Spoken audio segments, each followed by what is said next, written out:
If Russia only has 2,000 tanks and has that much infantry, and China has more ships and have way more bigger army, how many tanks do they have? Like, seriously. I mean, if they have enough tanks, they could probably conquer the world by themselves.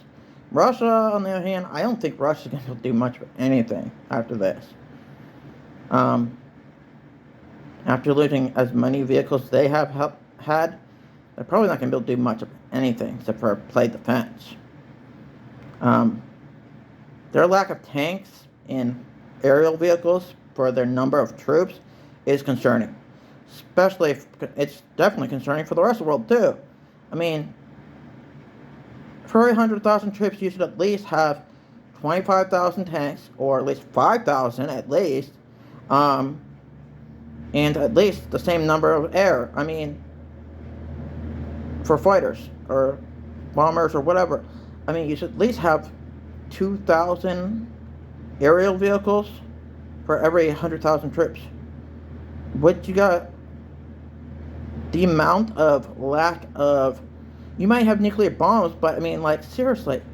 No one wants to use a nuclear bomb right now. I mean, your lack of vehicles, support vehicles for your infantry... Eventually, someday, there's going to be a country that's going to have enough support vehicles for all their infantry. And I bet you it'll be China. I guarantee you they're going to start it off, and everyone's going to be dumbfounded because they're going to lose all their fucking vehicles and then have no way to fight them back. I mean, you guys are like...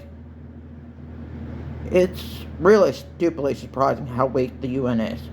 And they're combined... They have all these troops, but lack of vehicles, support vehicles for their troops. Same with Russia.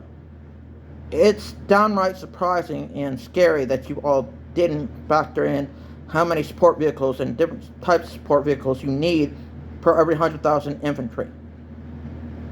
I mean, someday, I guarantee you, China knows they need more support vehicles. That's probably why they're building such a big-ass Navy fleet.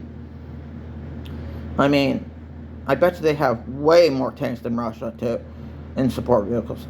I'm completely dumbfounded by how stupid the UN looks right now in Russia. They're both severely weak in comparison to China